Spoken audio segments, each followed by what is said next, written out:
सभी को नमस्ते। मेरी आवाज आ नमस्ते रही है? आचार्य जी।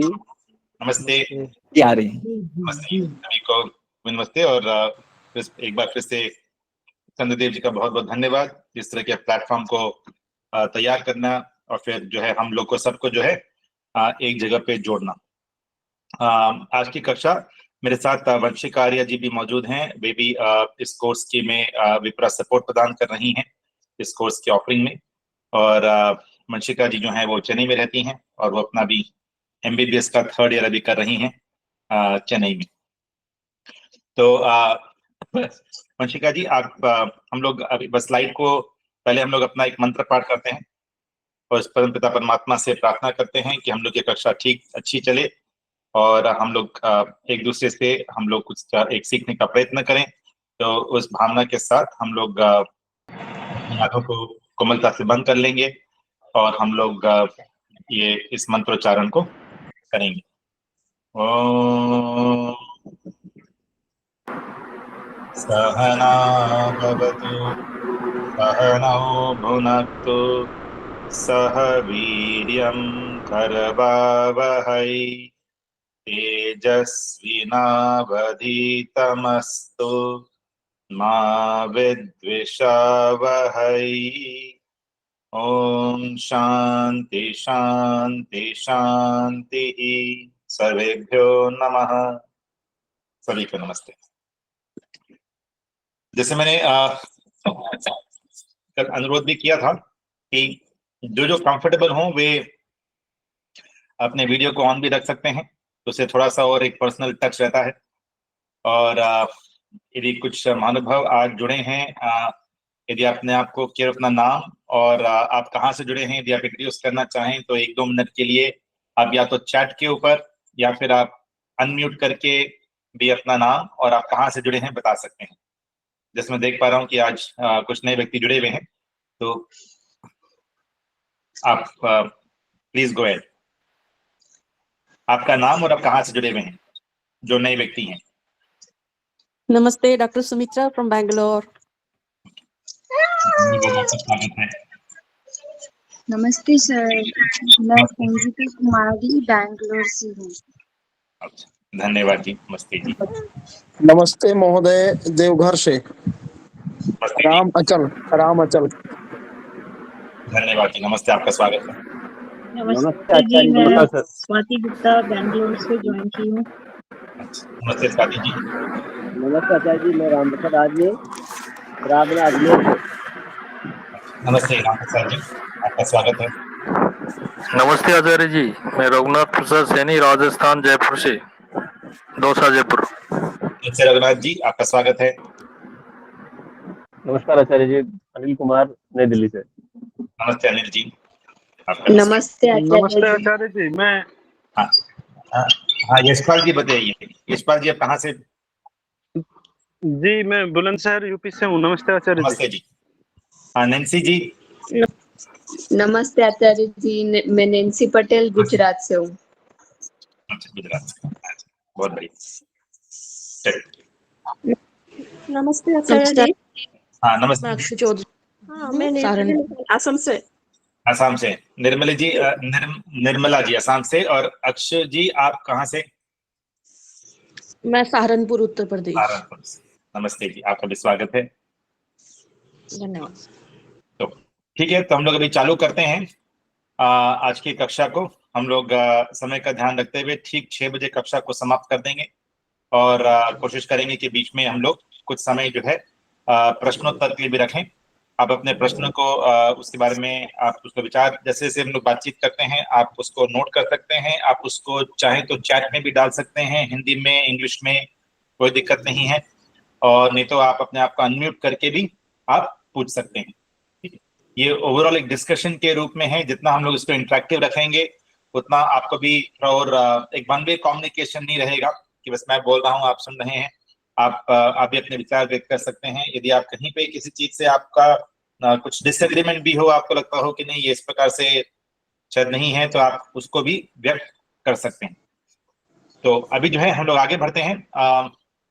तो सबसे पहले हम लोग एक पुनः स्मरण हमेशा रखते हैं ताकि जो है जो हमने कल डिस्कस किया हर कक्षा में हम लोग चालू करते हैं एक समरी के साथ में कि अभी तक क्या डिस्कशन हुआ। तो जो नए भी जुड़ते हैं या आपको भी कुछ में जैसे हम लोग भूल जाते हैं कि क्या डिस्कशन हुआ था, तो उससे थोड़ा सा एक यूजफुल रहता है एक क्लास के एक कक्षा के फ्लो को बनाने के लिए। गो अहेड वंशिका जी।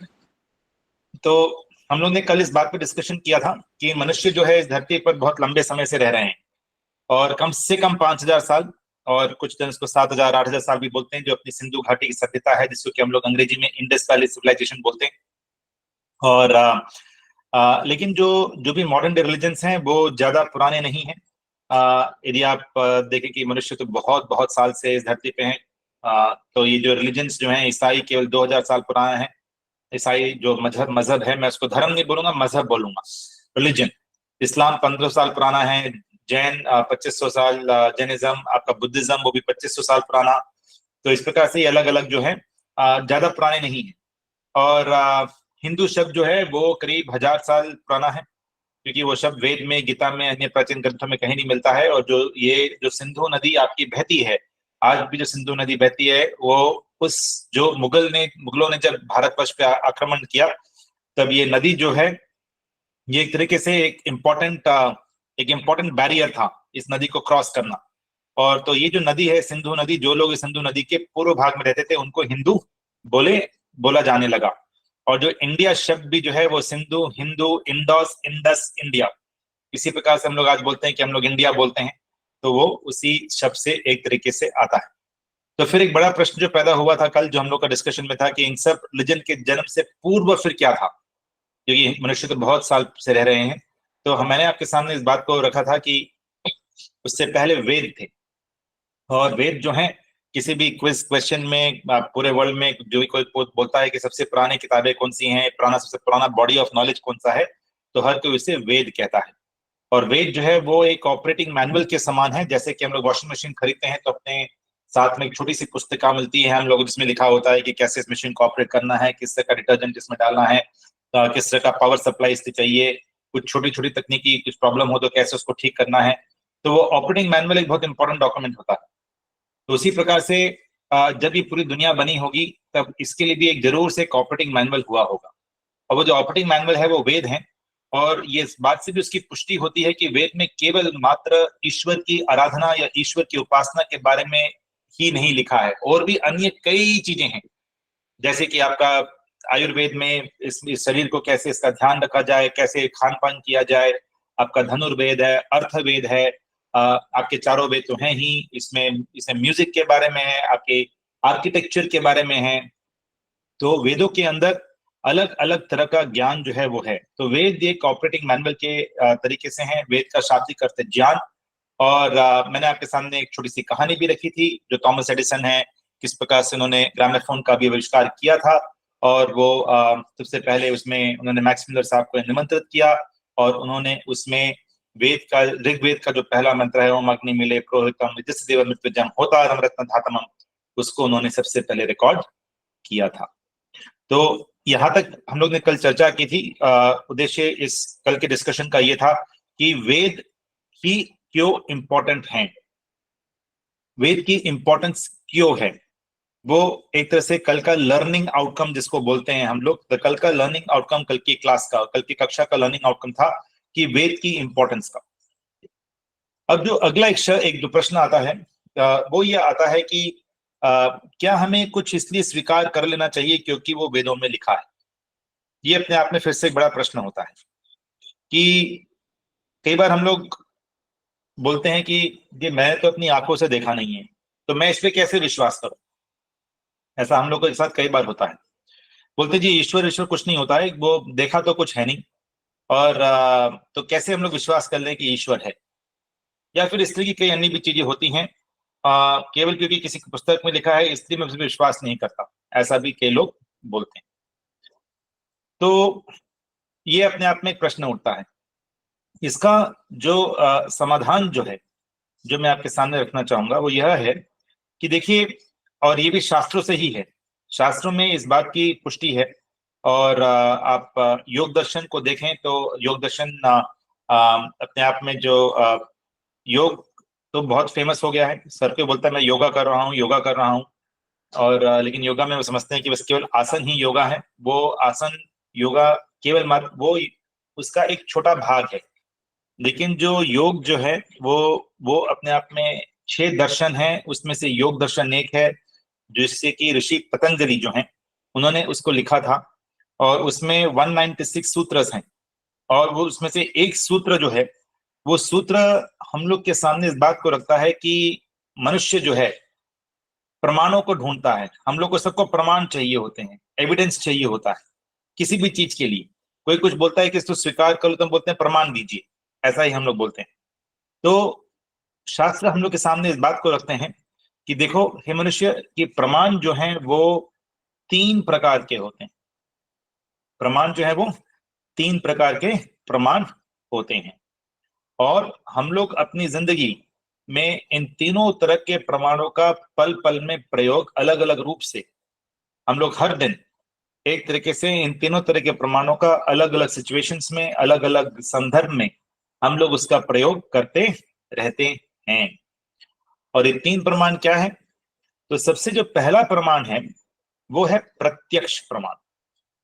सो प्रत्यक्ष प्रमाण क्या होता है? प्रत्यक्ष प्रमाण होता है कि जहां सीधे सीधे हम लोग अपनी जो इंद्रियां हैं, हम लोग के जो ऑर्गन्स हैं, जैसे आईज है, अपनी आंखें हैं, तो आपने आंख से किसी चीज को देखा तो आपको पूर्ण रूप से विश्वास होता है कि देखो मैंने अपनी खुद, हम लोग केवल बोलते हैं कि मैंने खुद अपनी आंखों से देखा है, तो उससे हम लोग को बहुत कन्विक्शन होता है, हम लोग को बहुत एकदम अंदर तक बात जज जाती है कि मैंने अपनी आंखों से देखा है, मेरी आंख मुझे धोखा नहीं दे सकती। ठीक है, हम लोग फिर केवल आंख ही नहीं, आप कान भी लीजिए। कई बार आप बोलते हैं मैंने अपने खुद अपने कान से सुना कि उसने उसको ये बात बोली, या उसने उसका अपमान किया, उसने इसको ऐसा ऐसा बोला, मैंने खुद अपने कानों से मैंने सुना। वो भी एक तरीके से प्रत्यक्ष प्रमाण के अंतर्गत आता है। एक और उदाहरण लेते हैं। तो आपने जो है एक छोटा 5-7 साल का बच्चा है या 10 साल का बच्चा है, उसने जो है आज तक रसगुल्ला खाया नहीं, लेकिन उसने बार बार इस बात को सुना है कि रसगुल्ला बहुत अच्छा होता है, रसगुल्ला बहुत मीठा होता है, बहुत स्वादिष्ट होता है, वो सफेद रंग का होता है, वो गोल गोल होता है, एक बॉल, छोटी सी बॉल के बराबर होता है। ऐसा उसने रसगुल्ले के बारे में बहुत सुना है। ठीक है, कि रसगुल्ला जो है थोड़ा स्पॉन्ज टाइप का होता है, थोड़ा अंदर जाता है ऐसा, और बहुत सफेद, बहुत स्वाद, लेकिन उसने उसको खाया नहीं। अब उस रसगुल्ले के बारे में जब वो उसको खाएगा और अपनी जीभ पे रख के उसका स्वाद चखता है, तब उसे उसका पूर्ण ज्ञान होता है। उससे पहले उसको थोड़ा शाब्दिक ज्ञान है, लेकिन जो पूर्ण ज्ञान, जो प्रत्यक्ष ज्ञान जिसको हम लोग कहते हैं प्रत्यक्ष प्रमाण, ठीक है, वो उसको होता है जब वो उस रसगुल्ले को खुद अपनी जीभ पे रखता है और उसके स्वाद को वो ग्रहण करता है। तो ये जो प्रत्यक्ष प्रमाण जो है, ये जैसा मैंने कहा हम लोग की 5 ज्ञान इंद्रियां हैं। कितनी इंद्रियां हैं? 5 ज्ञान इंद्रियां हैं। जैसे कि हम लोग की आंखें हो गई, कान हो गया, आपकी सुगंध, ये अपने नासिका हो गई, आपकी टेस्ट, आप जो जीवा से आप टेस्ट करते हैं, और स्पर्श जिसे आप छूते हैं, छूने से भी आपको एक ज्ञान होता है। तो ये जो आपकी 5 ज्ञान इंद्रियां हैं, इन सबसे आपको जो ज्ञान होता है, और उस ज्ञान से आपको एक तरह से मस्तिष्क में आपको एक कन्विक्शन होता है, आपको एक तृप्ति होती है, आपको एक ऐसा मन में एहसास होता है कि नहीं ये सही है, क्योंकि मैंने खुद उसको एक्सपीरियंस किया है। इसको पूर्ण रूप से हम लोग देखें तो प्रत्यक्ष प्रमाण कहते हैं। तो कई चीजें हम लोग प्रत्यक्ष प्रमाण के बलबूते पे हम लोग उसको स्वीकार अपने जीवन में हर दिन कुछ ना कुछ ऐसा होता रहता है, हम लोग उसे करते हैं। लेकिन सारी की सारी चीजें हम लोग प्रत्यक्ष प्रमाण से नहीं मानते हैं। कुछ चीजें ऐसी भी होती हैं। तो इसलिए दिन से जैसा मैंने कहा था कि 3 तरह के प्रमाण होते हैं। पहला तरह का प्रमाण प्रत्यक्ष प्रमाण है, जो कि 5 इंद्रियों से जिसका हमें ज्ञान होता है। जो दूसरा प्रमाण है वो उसको हम लोग कहते हैं अनुमान प्रमाण। तो अनुमान प्रमाण जो है, इसका भी हम लोग बहुत प्रयोग करते हैं। एक सबसे इसका सिंपल सा उदाहरण है कि जो है आपने कहीं भी धुआं देखा, तो अभी आप जहां भी बैठे हैं, यदि आपको अपने सडनली अपनी खिड़की से काफी धुआं दिखता है तो आप अनुमान कर लेंगे कि कहीं ना कहीं आग जरूर लगी है। ऐसा आप अनुमान कर लेंगे और आप उसके बारे में पूर्ण रूप से आप में फिर से कन्विक्शन रहेगा या पूर्ण रूप से श्योर हो जाते हैं कि हाँ भी पक्का आग लगी है, क्योंकि आप धुआं देख रहे हैं। लेकिन आपने आग को खुद नहीं देखा है, आपने खुद जाके अपनी आंखों से आग को नहीं देखा है, आपने तो केवल धुआं देखा है। लेकिन धुआं देखकर आप इस बात का अनुमान लगा लेते हैं कि वहां पर आग है। तो ये जो अनुमान प्रमाण है, इसको हम लोग अनुमान प्रमाण कहते हैं, ये भी बहुत आवश्यक है। दुनिया में कई ऐसी चीजें हैं जो कि आप केवल अनुमान प्रमाण से आप उसको एक तरीके से आप उसको पहचानते हैं या देखते हैं या समझते हैं या उस पर बिलीव करते हैं। और जो तीसरा तरह का प्रमाण होता है उसे हम लोग कहते हैं शब्द प्रमाण।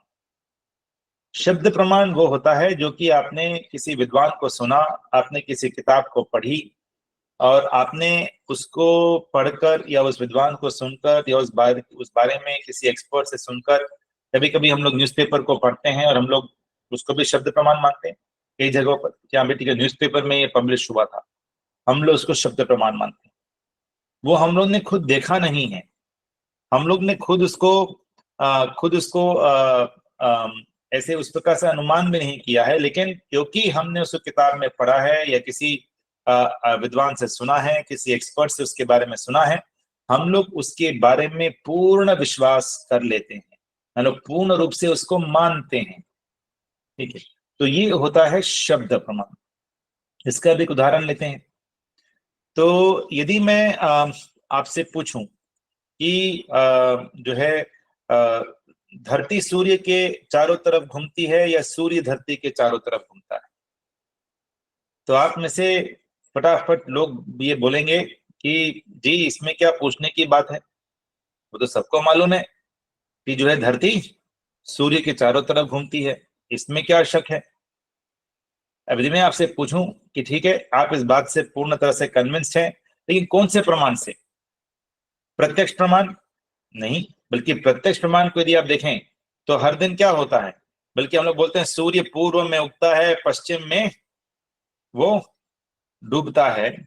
और सुबह हम लोग खुद को लगता है कि सूर्य पूर्व में उगा और पूरा दिन जैसे देखते हैं कि वो ऊपर चढ़ रहा है, ऊपर चढ़ रहा है, ऊपर चढ़ रहा है, और फिर शाम को नीचे गिरता जाता है और फिर अस्त हो जाता है।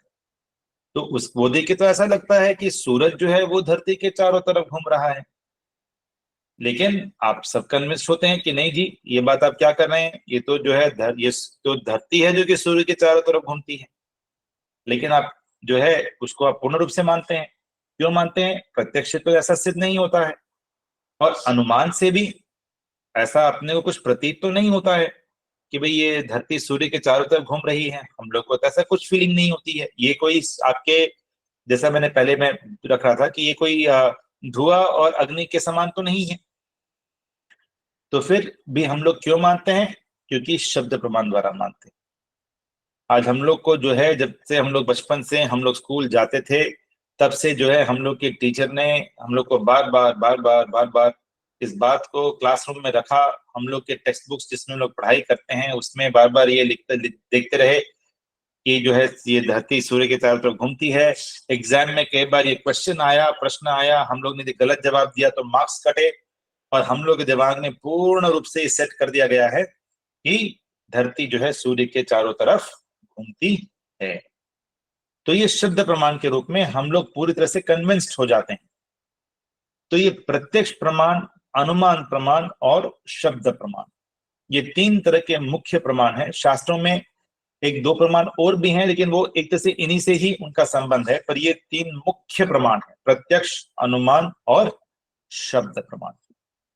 तो प्रश्न ये था कि वेद जो हैं, क्या वेदों में यदि कुछ लिखा है तो क्या उसे मान लेना चाहिए? तो मेरा अनुरोध ये रहेगा कि वेद को जो है मैं व्यक्तिगत रूप से शब्द प्रमाण मानने के पूर्ण पक्ष में हूं, क्योंकि वेद जैसा हम लोगों ने पहले देखा सारे रिलीजन से पूर्व वेद एक ऑपरेटिंग मैनुअल के रूप में विद्यमान रहे हैं, सबसे ओल्डेस्ट बॉडी ऑफ नॉलेज है। तो वेद को जो है एक तरह से मुख्य शब्द प्रमाण के रूप में माना जा सकता है।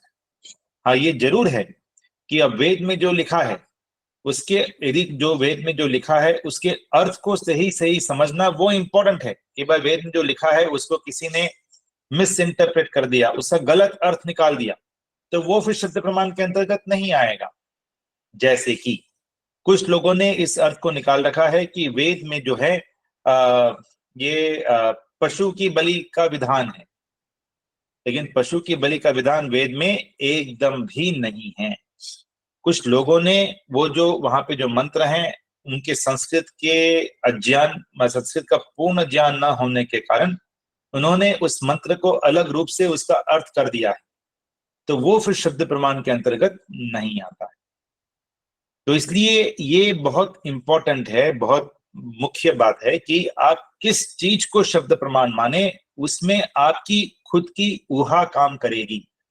वो आपका खुद का डिसीजन है कि मुझे इसको शब्द प्रमाण मानना है या अथवा इसको नहीं मानना है, मुझे इस विद्वान की बात को शब्द प्रमाण मानना है या उस विद्वान की बात को शब्द प्रमाण मानना है। ये आपका डिसीजन है। दो किताबों में कंप्लीटली अलग अलग चीज लिखी हो सकती है। एक किताब में लिखा हो सकता है कि मांसाहार में कोई दिक्कत नहीं है, मांसाहार से बहुत एनर्जी आती है, ऐसा एक किताब में लिखा हो सकता है। दूसरी किताब में ये लिखा हो सकता है कि सबको शाकाहारी ही भोजन करना चाहिए और उसी से वही सात्विक भोजन है, वही मनुष्य का भोजन है, ऐसा एक दूसरी किताब में लिखा हो सकता है।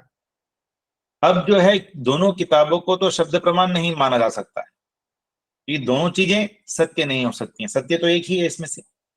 तो अब जो है ये आपकी ऊहा है, आपका डिसीजन है कि आप किस किताब को इन दोनों में से शब्द प्रमाण माने, वो आपका डिसीजन है। लेकिन यह बात है कि हम लोग अपने डे टू डे जीवन में इन तीनों प्रमाणों का प्रयोग करते हैं। ऐसा कोई व्यक्ति नहीं हो सकता है जो कि ये बोले कि मैं तो शब्द प्रमाण को मानता ही नहीं हूं जी, मैं तो केवल प्रत्यक्ष और अनुमान को ही मानता हूं या केवल प्रत्यक्ष को ही मानता हूं। ऐसा संभव नहीं हो सकता। मैं शब्द प्रमाण का एक और बहुत सिंपल सा उदाहरण लेता हूं डे टू डे बेसिस पर। तो उदाहरण के लिए जो है आप बाहर गए हुए हैं, ठीक है, आप बाहर गए हुए हैं और आपने अपने घर पे फोन किया और आपकी धर्मपत्नी ने या घर के किसी सदस्य ने फोन पे आपको बताया कि कोई फलाना फलाना मित्र आपके मिलने के लिए आए थे घर पर, ऐसा उन्होंने आपको फोन पे बताया। अब जब आप उसको सुनते हैं कि ठीक है मेरा फलाना फलाना मित्र मेरे घर पे मिलने आया था, आप उस बात को विश्वास कर लेते हैं, हाँ ठीक है आया होगा, आप उस पे आपको कोई शक नहीं है, ठीक है वो व्यक्ति कभी कभी ऐसे भी घर पे आते रहते हैं तो वो आज भी आ गए होंगे किसी कार्य से। अब जब आप इसको एक्सेप्ट करते हैं, ये हो सकता है कि केवल आपका छोटा बेटा ही बोलता हो कि देखो पापा पिताजी जो है देखो या माता जी देखो ये व्यक्ति फलाना फलाना व्यक्ति घर आए थे, आप घर पे नहीं थे, वो मिलने आए थे आपसे। तो यहाँ पर जो वो छोटा बच्चा भी जो आपको बता रहा है और उसको आप एक्सेप्ट कर रहे हैं, ये भी शब्द प्रमाण है। तो शब्द प्रमाण केवल मात्र बहुत बड़ा विद्वान या वैदिक विद्वान, शास्त्रों का विद्वान, केवल मात्र वही शब्द प्रमाण के अंतर्गत नहीं आता है। एक रेगुलर बेसिस पे, डे टू डे बेसिस पे भी, जैसा मैंने बताया, एक छोटा बच्चा भी आपको फोन पे बोल रहा है कि देखो पिताजी फलाना फलाना जो व्यक्ति हैं वो घर पे आए थे आपसे मिलने के लिए, आप घर पे नहीं थे, उन्होंने संदेश देकर वापस चले गए, तो आप उसको भी बिलीव करते हैं, आप उसको भी एक्सेप्ट करते हैं, वो भी अपने आप में एक तरीके से शब्द प्रमाण है। जैसे मैं कहता हूं शब्द प्रमाण भी हम लोग के जीवन में आप यूज करते रहते हैं, अनुमान प्रमाण भी यूज करते रहते हैं और प्रत्यक्ष प्रमाण भी यूज करते रहते हैं। जैसे जैसे हम लोग आगे अपनी कक्षाओं में आगे बढ़ेंगे, मैं बार बार इन प्रमाणों का जिक्र आपके सामने जरूर करता रहूंगा। क्यों? क्योंकि जीवन में किसी भी चीज को समझने के लिए, चाहे वो आध्यात्मिक विद्या हो, चाहे वो आपकी अपरा विद्या हो, या मतलब आपकी जो मटेरियल साइंस की विद्या है, आपको प्रमाणों का तो प्रयोग करना ही पड़ता है। तो हम लोग जब आध्यात्मिक विद्या को पढ़ रहे हैं तो हम लोग जगह जगह पर, मैं आपसे ये पूछता रहूंगा, आपके भी कुछ प्रश्न होंगे, मैं पूछूंगा कौन से प्रमाण के अंतर्गत आप इसको बता रहे हैं, प्रत्यक्ष प्रमाण है, अनुमान प्रमाण है, या फिर शब्द प्रमाण है। इसमें एक और छोटा प्रश्न खड़ा होता है कि इसमें सबसे प्रमुख प्रमाण कौन सा है। यदि कोई व्यक्ति ये प्रश्न को पूछते हैं कि सबसे प्रमुख प्रमाण कौन सा है, तो उसका छोटे रूप में जवाब ये है कि ऐसे तो तीनों ही प्रमाण बहुत इंपॉर्टेंट हैं, लेकिन फिर भी आप में से पूछें तो शास्त्रों के हिसाब से, और मैं भी उसका पूर्ण समर्थन करता हूं, कि अनुमान प्रमाण जो होता है वो सबसे ज्यादा हम लोग के लिए अनिवार्य हो जाता है। क्यों? क्योंकि अनुमान हम लोग प्रत्यक्ष से सुनते हैं, शब्द का भी प्रमाण का प्रयोग करते हैं, लेकिन फाइनली अनुमान प्रमाण को जब हम इंग्लिश में बोले तो एनालिसिस, क्रिटिकल एनालिसिस, किसी चीज का हम लोग अपने दिमाग में हम लोग उसको अनुमानित करते हैं कि ठीक लग रहा है या नहीं लग रहा है, ठीक है। तो वो सारा जो एनालिसिस हम लोग करते हैं, हम लोग जो अपने मस्तिष्क में अपने की जो सोचने की शक्ति है किसी चीज के बारे में, वो सब अनुमान प्रमाण के अंतर्गत वो आ जाता है। इस कोर्स को भी यदि आपने ज्वाइन किया तो आपने जो है, आपके पास एक फॉरवर्ड मैसेज आया होगा किसी व्हाट्सएप ग्रुप पे, आपने उस मैसेज को देखा और आपने देखा कि अब मैं इसमें मुझे ज्वाइन करना है या नहीं करना है, और आपने एक तरीके से एक अनुमान लिया उसके ऊपर, क्या कि ठीक है शायद कुछ यूजफुल होना चाहिए, शायद मुझे कुछ मालूम चलना चाहिए इस कोर्स द्वारा या इस कक्षा द्वारा, इसीलिए आपने उसको रजिस्टर किया। अनुमान प्रमाण था एक कुछ हद तक, और आपने देखा कि चलो ठीक है देखते हैं एक दो क्लासेस जाकर के कैसा लगता है।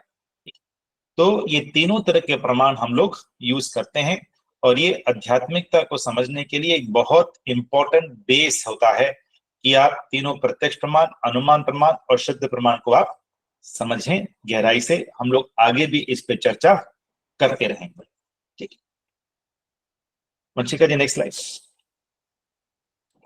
अब जो है एक और प्रश्न जो हम लोग के सामने है वो यह है कि हम लोग जो है विद्या को कैसे प्राप्त करते हैं। हम लोग ये भी विद्या पढ़ रहे हैं और इन सबका संबंध इस बात से है कि मैं भी उसी ब्रॉडर विषय पे हूं कि वेदों को वेद ही क्यों। तो मैंने आपके सामने पहले देखा कि वेद बहुत पहले से हैं और वेद एक ऑपरेटिंग मैनुअल के रूप में है। मैंने ये भी देखा कि देखिए 3 तरह के प्रमाण होते हैं, और क्योंकि वेद सबसे पुराने हैं तो वेद को शब्द प्रमाण के रूप में माना जा सकता है यदि उसको ठीक तरीके से उसका अर्थ किया जाए तो, ठीक है। अब जो एक और प्रश्न उठता है कि हम विद्या को प्राप्त कैसे करते हैं। इससे पहले जो है यदि आपके प्रमाण को लेके यदि एक दो कुछ प्रश्न हो तो आप या तो अनम्यूट करके या फिर चैट पे आप पूछ सकते हैं, मैं फिर इसको कवर करूंगा। या तो चैट पर या अनम्यूट करके यदि प्रमाणों के विषय में जो हमने कवर किया यदि उसके बारे में कुछ प्रश्न हो तो आप पूछ सकते हैं।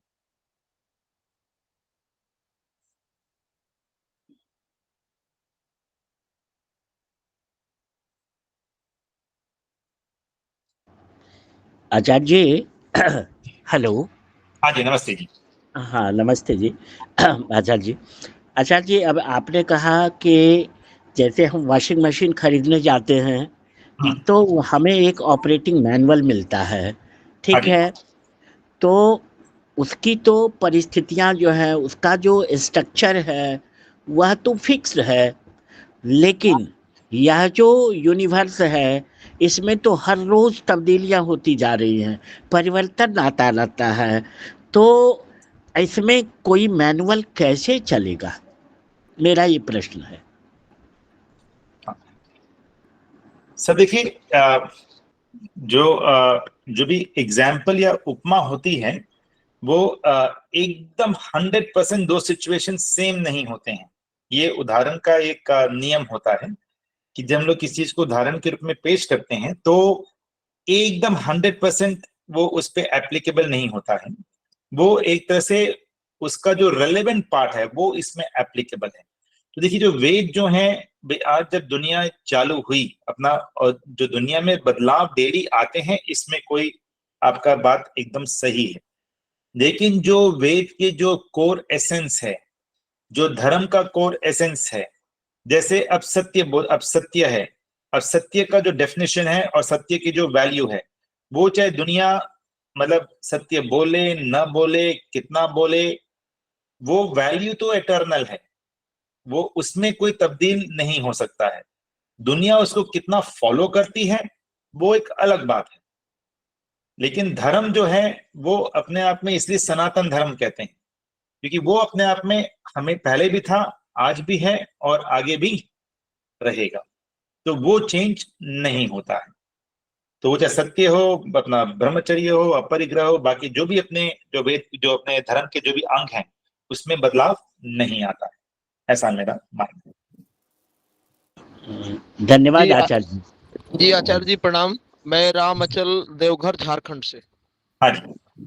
आचार्य जी, जो आपने शब्द प्रमाण के बारे में बताया, हाँ जी। तो हमको ये लग रहा है कि जैसे शब्द प्रमाण तो शास्त्र और वेदादि हैं, हाँ जी। लेकिन ये प्रत्यक्ष प्रमाण के बिना शब्द प्रमाण हो सकते हैं क्या? वंशिका जी प्रीवियस स्लाइड भी एक बार निकाल दीजिए, प्रीवियस स्लाइड पे। हाँ जी जी। तो, हाँ ठीक है। तो श्री राम जी, आपका ये प्रश्न है, एक बार अपने प्रश्नों को फिर से एक बार दोहरा दीजिए जरा सा। जी जी, मेरा कहना एक उदाहरण आप दिए शब्द प्रमाण के बारे में, कि जैसे जैसे सूर्य है और पृथ्वी है, तो पृथ्वी सूर्य का चक्कर लगाती है। हाँ जी। तो ये हम अपने पूर्वजों से, आचार्यों से, ऋषियों से सुने हैं। तो हाँ जी। इसके बाद में हमको ये अनुमान तब होता है। और आवाज कट रही जी, आ रही है, बीच में कट गई पर कोई बात नहीं, अभी आ रही है। जी जी। तो जैसे उसको हमारे ऋषियों ने तो अनुमान कर लिया, या उन्होंने प्रत्यक्ष दर्शन कर लिया कि ऐसे पृथ्वी घूमती है, और जिसी के माध्यम से पंचांग आदि में जो सूर्य ग्रहण, चंद्र ग्रहण आदि का जो कल्पना की जाती है, उसी आधार पे की जाती है। हाँ जी। लेकिन इसको वैज्ञानिकों ने भी प्रत्यक्ष किया, इसको दर्शन किया, इन्होंने प्रयोग किया कि पृथ्वी वास्तव में इसकी सूर्य की परिक्रमा करती है। तो प्रत्यक्ष तो हुआ, उसके अनंतर ही शब्द प्रमाण हुआ।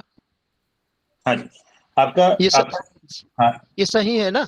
हाँ सर, आपका ये बहुत बढ़िया आपका ऑब्जर्वेशन है। जी जी। जो है ये जो शब्द प्रमाण जो होता है, इसीलिए इसमें हम लोग उन्हीं पे डिपेंड करते हैं जिन्होंने उसके बारे में, जिनको कि उनका या तो प्रत्यक्ष हो चुका है या फिर मतलब उनको उसके बारे में डीप नॉलेज है। जी जी जी।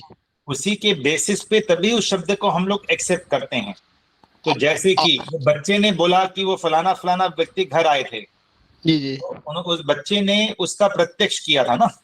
जी जी जी जी। तो फलाना व्यक्ति घर आए थे, तो उन्होंने फिर उसको बोला, और आपके दिमाग में ये था कि नहीं, ये बच्चा, मुझे कोई झूठ बोलने का कोई कारण नहीं है, ये बच्चा सही ही बोल रहा होगा, ऐसा अनुमान भी किया आपने। जी जी जी जी। किसी कारण से कुछ शक होता है कि ये बच्चा मुझे जो है मतलब यही बोल रहा है, हो सकता है कि इसके मन में कुछ शरारती हो, कुछ शरारत हो, तो आप शायद एक्सेप्ट ना भी करें। लेकिन आपके मन में क्लियर है कि इसके मन में कोई शरारत नहीं होनी चाहिए और ये बोल रहा है तो होगा, तो उसने कुछ प्रत्यक्ष किया था उसका, तब उसने बताया शब्द से। जी जी। और इसी से ये पता चलता है कि ये तीनों प्रमाण जो है क्रमशः वैज्ञानिक है, प्रत्यक्ष, अनुमान और शब्द। हाँ जी। और जैसे एक चीज और आचार्य जी, जैसे चूंकि हमारे जो ऋषि मुनि थे वो तो अंतःकरण से ही प्रत्यक्ष कर लेते थे, लेकिन बाद के जो वैज्ञानिक अभी हुए जो प्रत्यक्ष कर लिए, तो वो भी है, लेकिन उनसे आगे की चीज थी हमारे ऋषियों में, जो वेद सत्य माना गया।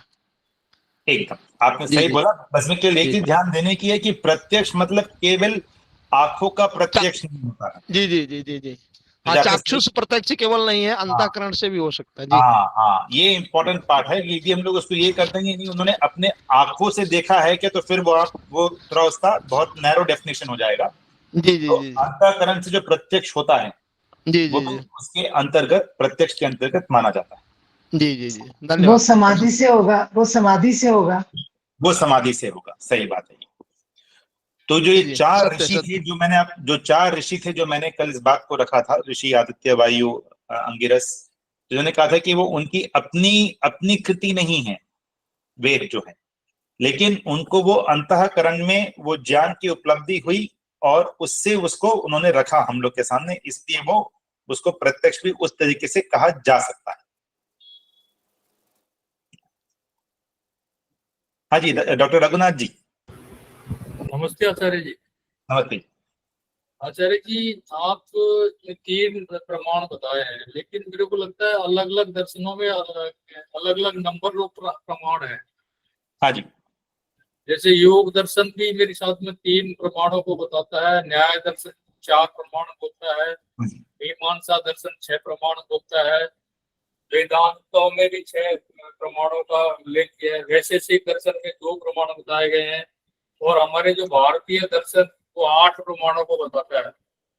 तो ये अलग, इनमें क्या अलग अलग क्या है, क्या पूरे 8 प्रमाण? अच्छा देखिए, मैंने इसलिए अपनी चर्चा में भी रखा था, ये आपकी बात एकदम सही है। जैसे न्याय दर्शन है, उसमें अनुमान को एक तरह से 2 भाग में उपमान प्रमाण भी रखा है, उपमान प्रमाण। लेकिन जो है, जो ये जो 3 प्रमाण मैंने जैसे रखा भी था कि ये योग दर्शन के जो सूत्र हैं, ये योग दर्शन में 3 प्रमाणों का उल्लेख किया गया है, और ये 3 प्रमाण एक तरीके से प्रमुख प्रमाण में आ जाते हैं, और जो इसके सब उपमान प्रमाण है वो अनुमान प्रमाण का ही थोड़ा सा वेरिएशन है, थोड़ा सा उसमें और अलग से डिफरेंस है। फॉर एग्जाम्पल, उदाहरण के लिए, यदि कोई आपको बोले कि आपने से एक फलाना व्यक्ति, आप एक एयरपोर्ट पे जा रहे हैं और आपको किसी व्यक्ति को रिसीव करना है, किसी व्यक्ति को रिसीव करना है, आपने उस व्यक्ति को कभी देखा नहीं है पहले, और आपने मोबाइल फोन, एक बार समझिए कि मोबाइल फोन नहीं है, तो आपको बोलना है कि देखो आप एयरपोर्ट पे जाओ और आप अराइवल काउंटर पे खड़े हो जाना, और वहां पर एक फलाना व्यक्ति आएगा, वो जो है, वो व्यक्ति जो है वो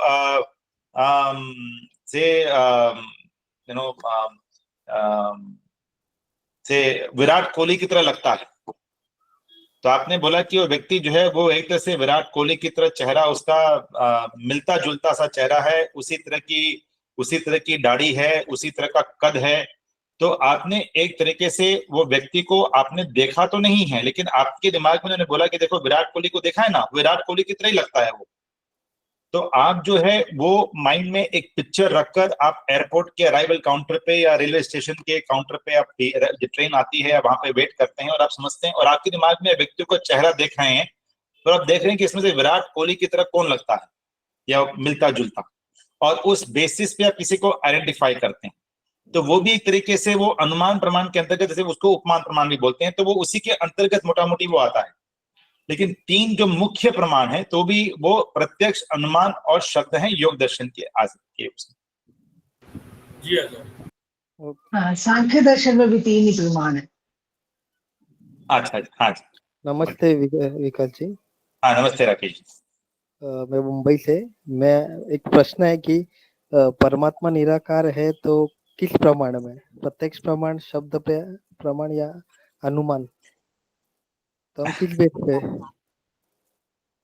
तो हम लोग इस ये जो आपका प्रश्न है, ये बहुत गूढ़ प्रश्न है, और इसका हम लोग या तो 2 कक्षा बाद हम लोग इस पे काफी डिटेल में चर्चा करेंगे। शॉर्ट में आपके क्वेश्चन का आंसर जो है वो मैं दूंगा 3 प्रमाणों द्वारा उसका प्रूव हो, 3 प्रमाणों से उसको प्रूव करना आवश्यक है, ठीक है, क्योंकि वो बहुत इंपॉर्टेंट विषय है कि ईश्वर निराकार है, साकार है। तो वो शब्द प्रमाण से भी, अनुमान प्रमाण से भी, और प्रत्यक्ष प्रमाण, जिसमें जैसे फिर से कहा, आंखों को केवल प्रत्यक्ष प्रमाण नहीं मानना है, तो उससे भी उसकी कुछ हद तक उसको प्रूव किया जा सकता है। वो हम लोग 2 कक्षाओं बाद इसको थोड़ा और डिटेल में चर्चा करेंगे। जी जरूर आचार्य। तो आगे बढ़े। तो अगला जो प्रश्न है वो ये था कि हम विद्या को कैसे प्राप्त करते हैं। तो अभी जो है यहाँ पर हम लोग सब महानुभाव हैं, हम लोग ने अपनी स्कूलिंग कर रखी होगी, ग्रेजुएशन कर रखा होगा, पोस्ट ग्रेजुएशन कर रखा होगा। तो हम लोग ने किससे सीखा? हम लोग ने गणित किससे सीखा? हम लोग ने अपने अध्यापक से सीखा, अपने टीचर से सीखा। अब हम लोग के टीचर ने किससे सीखा, वो भी एक प्रश्न है। तो हम लोग की जो टीचर हैं उन्होंने अपनी टीचर से सीखा, या किसी किताब से सीखा। तो किताब भी एक तरीके से किसी के द्वारा लिखी जाती है, कोई मैथमेटिक्स की किताब है, साइंस की किताब है, ठीक है, विज्ञान की किताब जो भी है, तो वो भी किसने तो लिखी है, तो एक तरीके से वो भी टीचर हो गया। तो एक ये बात सोचने की है कि हम लोग जो भी विद्या प्राप्त करते हैं उसका जो मूल है, बेस है, वो हम लोग किसी टीचर द्वारा हम लोग उसको पढ़ते हैं, समझते हैं। और टीचर ने किससे सीखा? अपने टीचर से। उसने किससे सीखा? अपने टीचर से। उसने किससे सीखा? अपने टीचर से। तो ये जो सिलसिला जो है, ये टीचर का टीचर के टीचर के टीचर के टीचर के टीचर, कौन, कहां पे श्रृंखला रुकती है? क्या ऐसा कोई पॉइंट होता है जहां की हम लोग ये बोल सकते हैं कि मनुष्य ने तो अपने आप सीख लिया होगा पूर्ण रूप से? अब यहाँ पे एक चीज इंपॉर्टेंट, एक उदाहरण लेते हैं। ये पहले भी कुछ इसके मनोवैज्ञानिक प्रयोग हुए हैं कि यदि एक बच्चा पैदा हुआ और आपने उस बालक को जो है एक अच्छे से बढ़िया रूम के अंदर, जिसमें कि अच्छी हवादार हवा आती है, एक बढ़िया रूम है, थोड़े पेड़ पौधे पास में लगे हुए हैं, और आप उस बच्चे को उस रूम में 20 साल तक आप रखें, 20 साल तक, और आप बच्चे को डेली खाना ठीक से देते रहें, पानी पिलाते रहें, बढ़िया जो है भोजन, फ्रूट्स वगैरह ये सब आप देते रहें, लेकिन बच्चे को और कुछ भी सिखाएं नहीं, कुछ भी ना सिखाएं, तो वो जो बच्चा जो है वो क्या अपने आप से उसके मस्तिष्क में क्या वो सीख लेगा? उसे कोई किताब ना दें, क्योंकि किताब भी जैसे ने कहा वो भी टीचर ने लिखी है, तो कोई किताब ना दें, कोई टीचर वीचर कुछ ना उसको सिखाए बच्चे को, तो क्या वो अपने आप सीख लेगा? क्या उसमें सारी जो हम लोग मनुष्य की जो हैबिट्स हैं, लैंग्वेज है, भाषा है, ठीक है, गणित, बेसिक गणित है, ये सब क्या वो सीख लेगा? तो उसका प्रश्न ये, इस तरह के वैज्ञानिक, वो मनोवैज्ञानिक वो भी हुए हैं, उसको हम लोग फेरल चाइल्ड भी बोलते हैं, जो केवल ना कुछ अपने केवल ये वनों में, फॉरेस्ट में रह जाते हैं, उनका कोई भी इंटरेक्शन नहीं है, तो उसको फेरल चाइल्ड भी बोलते हैं। तो उसको अपने आप से कोई ज्ञान नहीं होगा।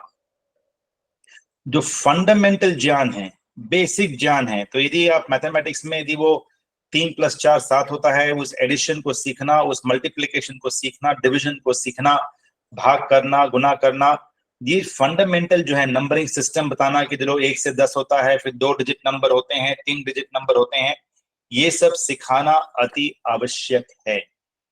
हाँ, ये सब सीखने के बाद फिर व्यक्ति अपनी ऊहा से और ज्ञान को प्रोड्यूस कर सकता है, नया आविष्कार कर सकता है। एक आइंस्टाइन भी जो थे बड़े वैज्ञानिक थे, या थॉमस एडिसन जो थे बड़े वैज्ञानिक थे, इन सबको, और हम लोग के ऋषि रहे हैं, बड़े वैज्ञानिक रहे हैं, उनको भी किसी न किसी से तो सीखना पड़ता है, गुरु होता है हमेशा। और गुरुओं का गुरु का गुरु का गुरु का गुरु, यदि हम लोग उस बात को समझने का प्रयास करें तो उसका अंत कहाँ होता है? उसका अंत जो है, वापस मेरा आपसे अनुरोध है कि वो वेद पे होता है। वेद स्टार्टिंग पॉइंट है। और जो ये वैदिक को, जैसे मैं आपसे पहले कह रहा था कि वैदिक का जो ये 4 ऋषि हम लोग, जिन्हें हम लोग बताते हैं, वो इसके, उनकी कृति नहीं है, वो इसके ऑथर नहीं है, उनको भी ये ज्ञान अपने आप नहीं हो सकता, उनका खुद का ज्ञान नहीं हो सकता है। और इसीलिए वेद को कहते हैं कि वेद का जो ज्ञान है वो उस परम पिता परमात्मा ईश्वर द्वारा दिया गया है, और उन 4 ऋषि के माध्यम से, उनके अंतःकरण में उस ज्ञान को उस परम पिता परमात्मा ने दिया। और ईश्वर जो है, इसलिए ईश्वर को गुरुओं का भी गुरु कहते हैं, और इसलिए वेद को अपौरुषेय कहते हैं। अपौरुषेय किस लिए? एक तरह से पौरुषेय मतलब एक तरह से जहां पे मनुष्य द्वारा उसको बनाया गया हो, अपौरुषेय। वेद का जो ज्ञान है वो अपौरुषेय है। ये जो ज्ञान है ये मनुष्य के बस की बात नहीं है कि ये 20,300 मंत्र जो वेदों के हम लोग कल देख रहे थे, उसके बारे में जो 20,300 मंत्र हैं, उनको बनाना, उनमें इतना गहरा अर्थ उसमें है, एक एक मंत्र के अलग अलग अर्थ होते हैं, ठीक है, उसको वो एक मनुष्य के लिए असंभव है। तो इसलिए वेद जो है वो उस परम पिता परमात्मा द्वारा दिया गया हुआ ईश्वरीय ज्ञान है। अब यहाँ पे हम लोग किस प्रमाण का प्रयोग कर रहे हैं? हम लोग यहाँ पर पहले तो शब्द प्रमाण का प्रयोग कर रहे हैं, और फिर हम लोग अनुमान प्रमाण का भी प्रयोग कर रहे हैं। अनुमान प्रमाण क्यों? क्योंकि जैसे मैंने आपके सामने रखा कि मनुष्य अपने आप पूर्ण रूप से जन्म से कुछ नहीं सीख पाता है। मनुष्य एक ऐसा प्राणी है जहाँ की जब बच्चा जन्म होता है बच्चे का, तो केवल मात्र माँ का दूध पीने के सिवाय उसको कुछ और अंदर से अपने आप समझ नहीं है। बल्कि ये जो गाय का बछड़ा होता है उसको ज्यादा समझ है, वो बल्कि गाय का बछड़ा जो है वो तैर सकता है, एक मनुष्य का बच्चा तैर नहीं सकता है। हाँ, ये अलग बात है कि जो पशुओं के बच्चे होते हैं उनके पास कुछ तो ज्ञान, शुद्ध उनका जन्म होता है, जो प्राकृतिक ज्ञान है उनके पास कुछ होता है, लेकिन वो आगे कुछ उसको डेवलप नहीं कर सकते। लेकिन मनुष्य जो होता है, मनुष्य का जो बच्चा होता है, उसके पास शुरू का ज्ञान वो बहुत कम होता है। जैसे मैंने कहा कि बस माँ का दूध पी पाना, इस तरह का बहुत कम ज्ञान होता है। लेकिन फिर परम पिता परमात्मा उसको बुद्धि देता है जिससे कि वो ज्ञान का अर्जन कर पाता है, और वो ज्ञान का अर्जन जो है वो गुरुओं से कर पाता है। एक जो छोटा सा बच्चा होता है, वो 2 महीने का, 3 महीने का, साल भर का होता है, वो भी अपने गुरुओं से सीख रहा है। वो भी जब अपनी माँ को देखता है, वो माँ क्या कर रही है, पिता क्या कर रहा है, वो लोग क्या बोल रहे हैं, क्या बातचीत कर रहे हैं, बच्चे को किस प्रकार से संबोधन कर रहे हैं, वो उससे भी सीख रहा है। और वही मैं कह रहा था कि यदि बच्चे को वो इंटरेक्शन नहीं दिया जाए, वो माता पिता भी पास में नहीं हो, केवल उस रूम में रख दिया जाए और केवल पानी दे दिया जाए, खाना दे जाए, तो वो ये सब भी सीख नहीं पाएगा। वो जो अपनी माता से जो भाषा का ज्ञान लेता है, पिता से भाषा का ज्ञान लेता है, दुनिया को इधर देखता है, उधर देखता है, समझता है, लोगों से ज्ञान लेता है, वो भी एक तरीके से गुरुओं से ही ज्ञान ले रहा है। तो वेद का जो ज्ञान है, मैं आपके सामने इस बात को रखना चाह रहा था कि ये जो है ये ईश्वरीय ज्ञान है, और वो परम पिता परमात्मा गुरुओं का भी गुरु है। वेद अपौरुषेय हैं। ये 4 ऋषियों ने साफ बताया कि ये हमारी खुद की कृति नहीं है, उस परम पिता परमात्मा ने हमें इस ज्ञान को दिया है आगे बढ़ाने के लिए। और ये जो भाग है, ये शब्द प्रमाण से ही ये मैं इस बात को आपके सामने रख रहा हूं। कुछ हद तक अनुमान प्रमाण से हम लोग इसको समझ सकते हैं कि हाँ, ये बात सही लग रही है, ऐसा हम लोग इसको मान सकते हैं। Next slide. अब जो है जो ये हम लोग जो कोर्स कर रहे हैं, हम लोग जो इस कक्षा को कर रहे हैं, और हम लोग जो वेद के ज्ञान को समझने का प्रयास कर रहे हैं आध्यात्मिक दृष्टिकोण से, उसका एक एस्पेक्ट मैं आपके सामने रखना चाहता हूं कि विद्या जो है वो 2 भागों में उसको विभाजित हम लोग कर सकते हैं। हाँ, नमस्कार। हाँ, नमस्ते जी। मैं एक बार मैं केवल ये स्लाइड केवल खत्म कर लूं, फिर मैं आपके इस पे आता हूँ। तो जो है ये हम लोग जो है विद्या जो है 2 भागों में इसको हम लोग विभाजित कर सकते हैं। बहुत इंपॉर्टेंट पॉइंट है ये कि एक तरह की विद्या होती है जिंदगी चलाने के लिए, जिसमें कि आप जो है अपने 12 साल, आप पहले 14 साल की स्कूलिंग करते हैं, 3 साल की ग्रेजुएशन करते हैं और 2 साल की पोस्ट ग्रेजुएशन करते हैं, जिसमें कि आप इंजीनियर बनते हैं, डॉक्टर बनते हैं, वकील बनते हैं, उद्योगपति बनते हैं, अकाउंटेंट बनते हैं, वैज्ञानिक बनते हैं, अध्यापक बनते हैं। ये आपकी अपरा विद्या के अंतर्गत आता है। और एक विद्या होती है जो कि आप सुख और शांति के लिए आप पढ़ते हैं। वो विद्या जो है वो वैदिक धर्म की विद्या है, इसमें दर्शनों की विद्या है, ईश्वर की विद्या है, अपने आप में जानने की विद्या है। और ये सब जो विद्या होती है, ये सुख शांति मनुष्य को प्रदान करती है। पहली वाली जो विद्या है उसकी भी अपनी आवश्यकता जरूर है, लेकिन ये दोनों का जो समन्वय होता है, ये समन्वय बनवाने के पश्चात ही कोई भी व्यक्ति अपने आप को ये बोल सकता है कि मैंने विद्या अपनी कंप्लीट की है। ये थोड़ा दुर्भाग्य है कि आज के दिन समाज में यदि आपको इंग्लिश आती है तो एक तरीके से बोलते हैं कि आप एडुकेटेड हैं, ऐसा एक मान लिया गया है। लेकिन वो एक दुर्भाग्यपूर्ण बात है जो है। ये दोनों विद्याओं का बहुत बड़ा महत्व है, पराविद्या और अपराविद्या, और इसके सम्मिश्रण से ही व्यक्ति का जो जीवन है वो एक बैलेंस्ड होता है और वो एक तरीके से आगे चलता है। जो वैदिक धर्म की विद्या है, इस कक्षा की विद्या है, वो जो है सुख और शांति के लिए पराविद्या, इसको आप समझने के लिए प से परमात्मा समझ लीजिए, तो इसलिए पराविद्या। जो बार बार कंफ्यूजन होता है कि परा कौन सी है, अपरा कौन सी है, तो पराविद्या प से परमात्मा, वो पराविद्या, और जो अपराविद्या हो गया वो अलग हो गई, वो हो गया जो मतलब सांसारिक ज्ञान है, मेटीरियल साइंसेस का ज्ञान है, physics, mathematics, chemistry, engineering, biology, आपका अकाउंटिंग, बिजनेस स्टडी, ये सब जो ज्ञान है वो अपराविद्या, और जो परमात्मा से संबंधित ज्ञान है वो पराविद्या। इन दोनों का जो सम्मिश्रण है, इसी से जिंदगी आगे बढ़ती है और यही विद्या का सही स्वरूप है।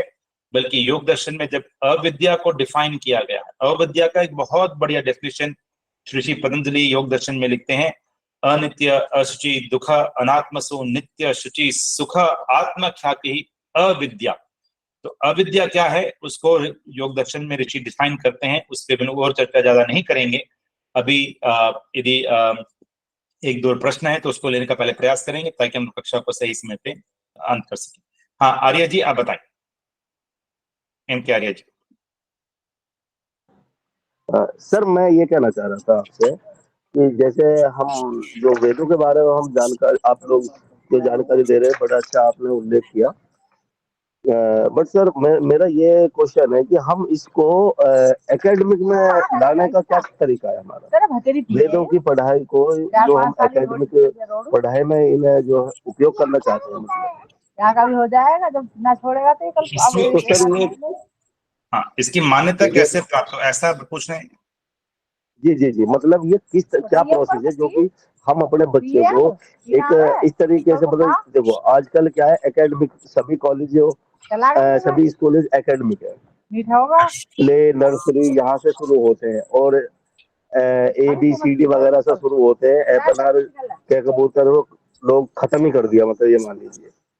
तो यदि ये लोग ABCD से शुरू करेंगे तो शायद मेरा मानना है कि ये वेदों की तरफ नहीं जाएंगे।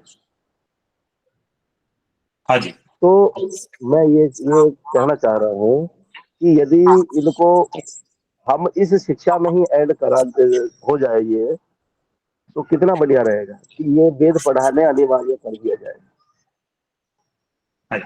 नहीं देखिए, आपकी बात ऐसे सही है कि जो है इसलिए आप देखिए आजकल कई स्कूलों में ऐसे एक वैल्यू एजुकेशन, नैतिक शिक्षा का वैसे पीरियड तो रखते हैं, और वो जैसे CBSE जैसे और कई सरकारों ने भी उसको अनुरोध कर रखा है कि उसको हम लोग करें और उसको बच्चों को पढ़ाया जाए। ये जरूर थोड़ा दुर्भाग्यपूर्ण ये पार्ट जरूर है कि जो हिंदू धर्म है या हिंदू जो रिलीजन है वो भी इतना बटा हुआ है, ठीक है, उसमें भी इतने उसके अलग अलग भाग हैं। कोई बोलता है मैं तो इसको मानता हूँ, मैं इसको मानता हूँ, मैं इसको मानता हूँ। कोई सकार ईश्वर को मानता है, निराकार को मानता है, सकार में भी कोई विष्णु को मानता है, कोई इसको मानता है, कोई उसको मानता है। तो इससे क्या है कि एक कॉमन वो बन नहीं पा रहा है हिंदू धर्म में, और ये बहुत बड़ी लिमिटेशन हो रखी है ऐसा में। बिल्कुल सही कहा आपने। वैसे वैदिक धर्म हम लोगों का जो धर्म वैदिक धर्म है, तो हम इसको हम अनिवार्य कर सकते हैं, परंतु क्या है कि सर आजकल जो लोगों ने शिक्षा को व्यापार बना दिया है। तो वो है, वो बात आपकी सही है, और कुछ हद तक अभी इसमें देश में मुझे लगता है कि अब थोड़ा सा प्रयास पॉजिटिव डायरेक्शन में है और आगे भी होपफुली थोड़ा और इसमें रहेगा। जी। और कोई प्रश्न? बस सर ये क्वेश्चन था कि यदि ऐसा प्रोसेस हो जाए तो बड़ा अच्छा रहेगा हमारे समाज के लिए भी, हमारे बच्चों के लिए, क्योंकि हम लोग इतने, आपने अभी शिक्षा का बारे में बताया कि 2 प्रकार की जो शिक्षा है ये, हम पहले प्रकार की शिक्षा में पैसे कमाने के पीछे हमने सब अपना जो है आध्यात्मिकता को हम भूल गए सभी को। सिर्फ और सिर्फ हम अपने एक नौकरी एक जॉब के पीछे, ऐसे पैसे के पीछे इस तरीके से भाग रहे हैं हम लोग कि हम सब अपने बच्चों को भी केवल स्कूल पर छोड़ दिया है, स्कूल से आने के बाद में हम अपने बच्चों को ट्यूशन पे भेज रहे हैं, मतलब हम खुद अपना समय नहीं दे पा रहे अपने बच्चों को एकदम। और इसी जैसे मैं कह रहा था कि देखिए पराविद्या और अपराविद्या बहुत बहुत इम्पोर्टेंट है। पराविद्या, और मैं उसका एक उदाहरण भी आपके सामने पेश करता हूँ। यदि और किसी को कोई प्रश्न हो तो बताएं, नहीं तो मैं एक उदाहरण। जी आचार्य जी। हाँ जी बताइए। जी, अपराविद्या पराविद्या, इसको अविद्या और विद्या भी बोल सकते हैं। अविद्या मृत्युम तीर्त्वा विद्या अमृतम अश्नुते। हाँ जी जी समीचीन। नहीं देखिए, ये दोनों विद्या ही, जो मेरी अंडरस्टैंडिंग है, ये दोनों विद्या में ही आएगा। आज यदि देखिए अपरा विद्या की भी इम्पोर्टेंस पूरी है। आज के दिन सपोज यदि हम लोग को गणित का कुछ भी समझ में नहीं है, हम लोग को भाषा का ज्ञान उतना नहीं है, हम लोग को साइंस का ज्ञान नहीं है, तो उससे भी अपना जीवन जो है वो मतलब सुचारू रूप से चलना मुश्किल होता है। तो दोनों ही विद्या इंपॉर्टेंट है। प्रश्न यहाँ पे बस इतना ही है कि हम लोग आज के दिन, जैसा कि एम.के. आर्य जी बता रहे थे, कि हम लोग पराविद्या को इंपॉर्टेंस नहीं दे रहे हैं, वो समस्या है। और उस दृष्टिकोण से उस विद्या का ना होना अविद्या है। यदि पराविद्या का नहीं होना, उसकी समझ नहीं होनी, तो फिर वो उस हद तक हम लोग अविद्या से ग्रस्त हैं। लेकिन जो अपराविद्या है वो भी अपने अपनी विद्या ही है, उसको भी वैसा ही रखूंगा, और उसकी भी अपनी इंपॉर्टेंस है। दोनों विद्याओं की आवश्यकता है।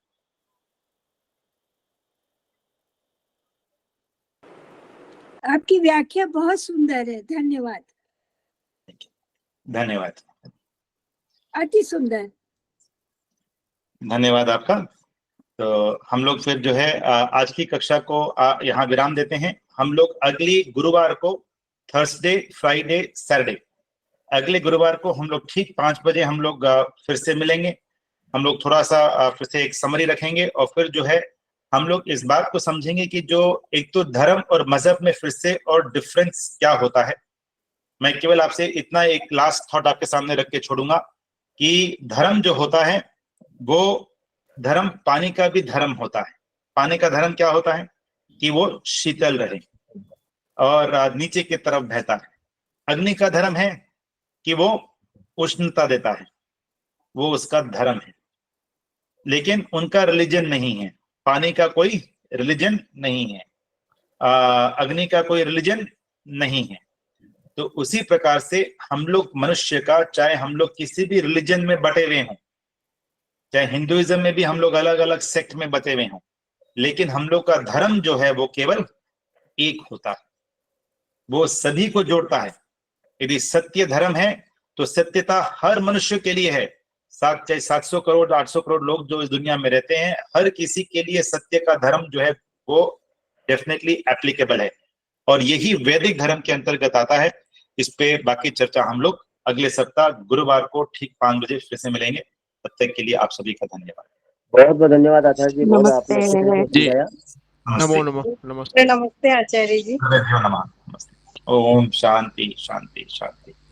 शांति, ओम शांति।